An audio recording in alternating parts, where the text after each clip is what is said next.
Turkey, Bosnia and Herzegovina agree on passport-free travel. President Recep Tayyip Erdogan visited the grave of Alija Izetbegovic, the first president of Bosnia and Herzegovina.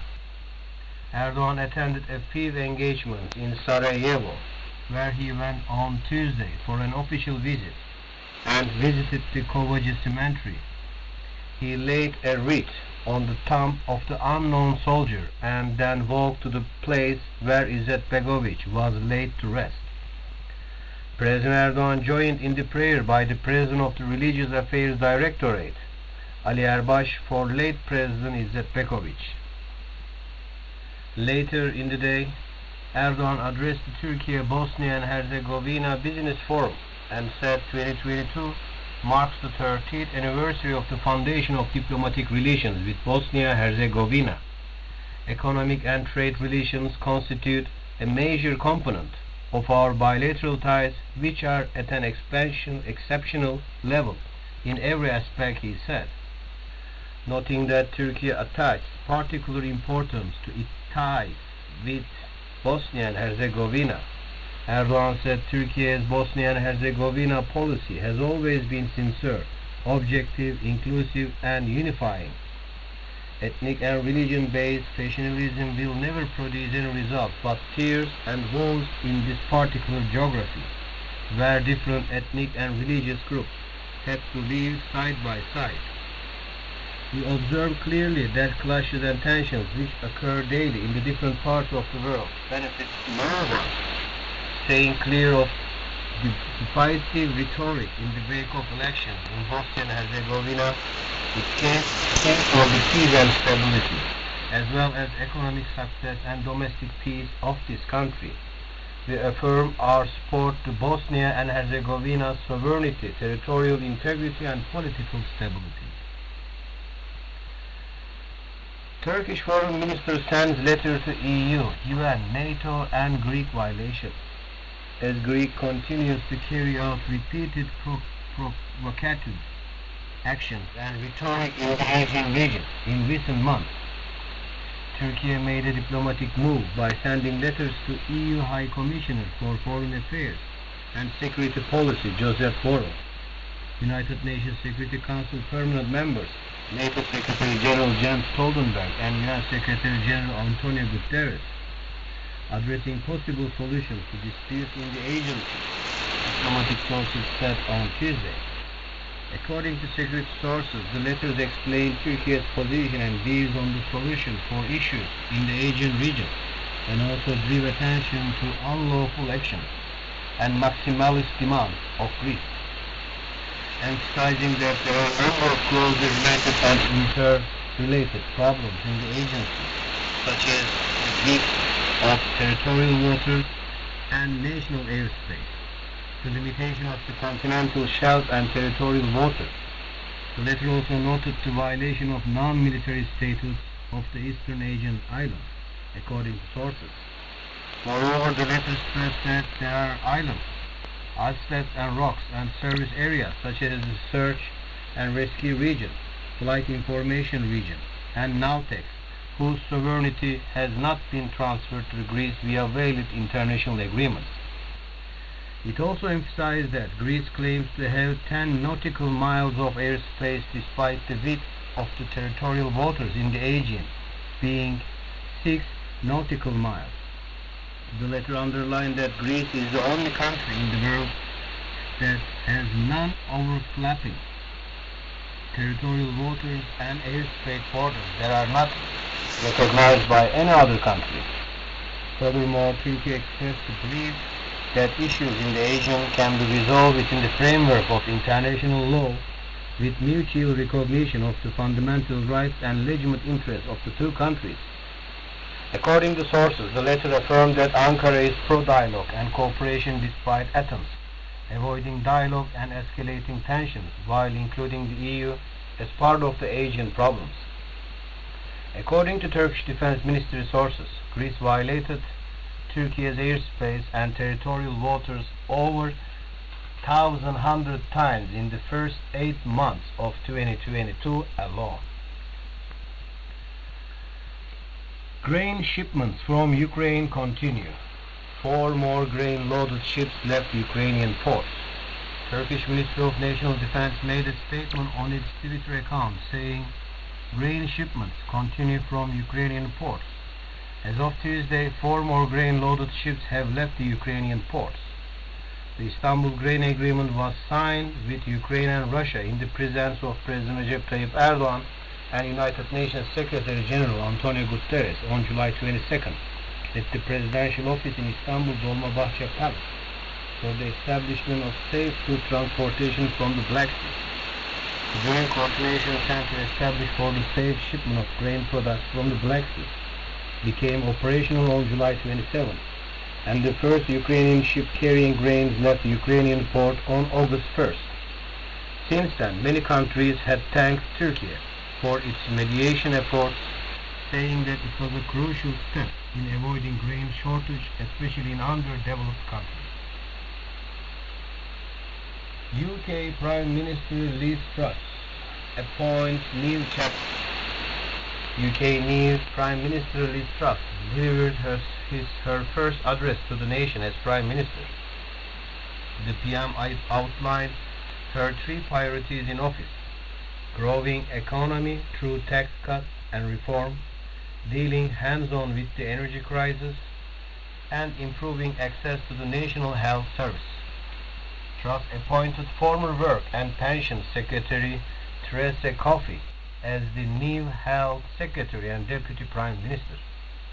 Kwasi Kwarteng was appointed Chancellor of the Exchequer. He is the former Business and Energy Secretary.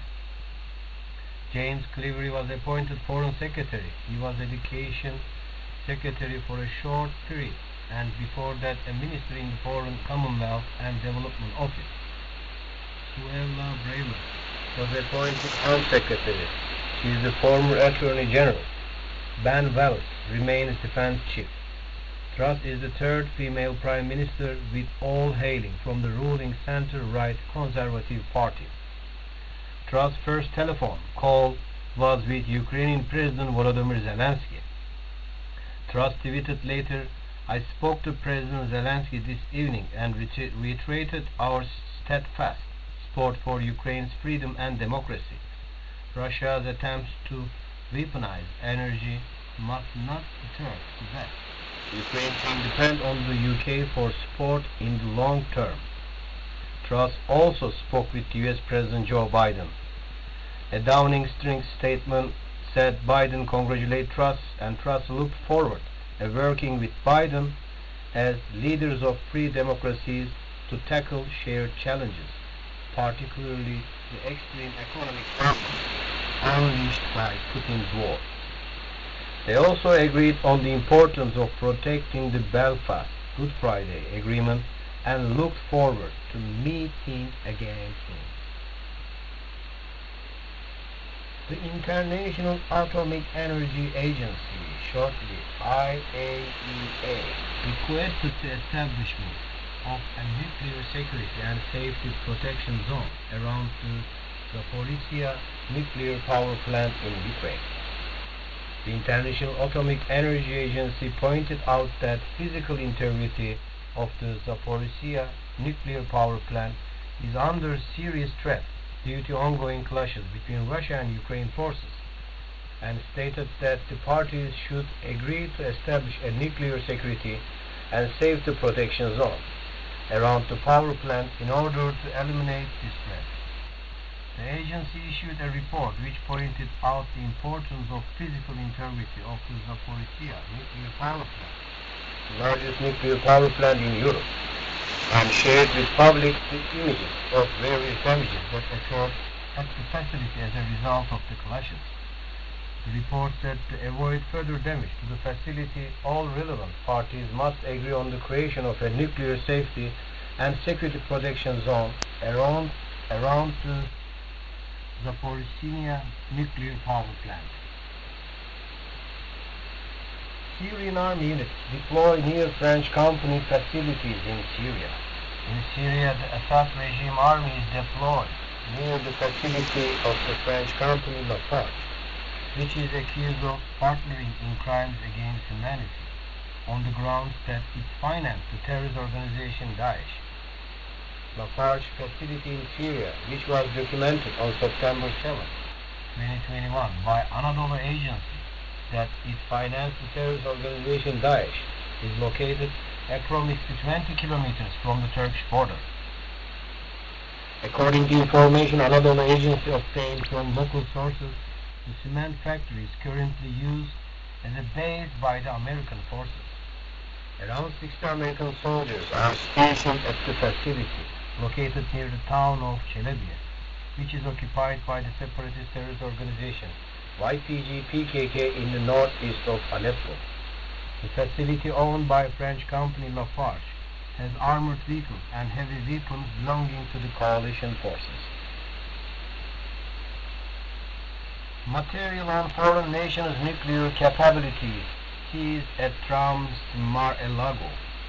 According to news of the US-based Washington Post newspaper, a document on the military nuclear capabilities of a foreign country was found among the documents seized during the FBI raid on Donald Trump's home in Florida last month.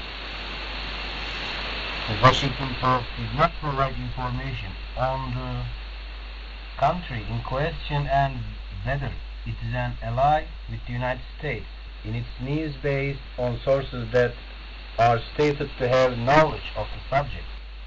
On August 8, the FBI seized more than 11,000 official documents and photographs from the former U.S. President's home. According to the Washington Post, some of the seized documents are not only classified documents, but also contain details of top-secret U.S. operations that require special permissions. The U.S. Department of Justice is investigating the charges of extracting official documents from the White House, which Trump left in January 2021, and storing them at his residence. Rains damage Mohenjo-Daro, Pakistan, 4,500-year-old archaeological site.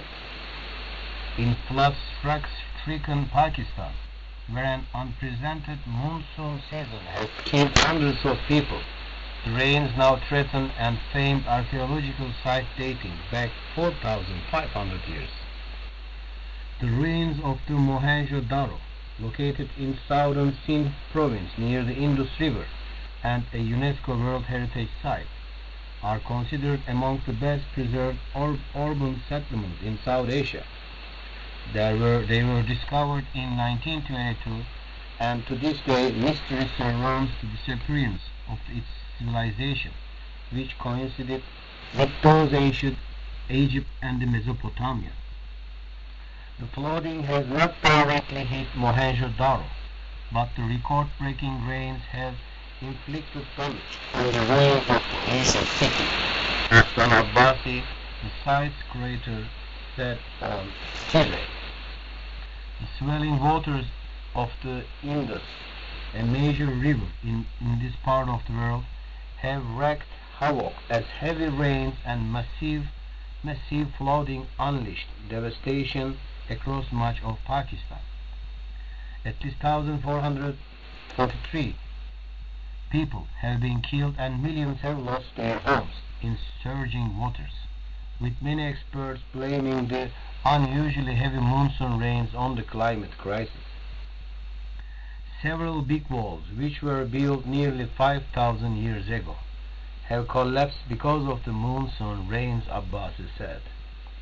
He said dozens of construction workers, under the supervision of archaeologists, have started repair work. Abbasi did not give an estimated cost of the damages at Mohenjo-Daro. And that was the news brought to you by the Voice of Turkey.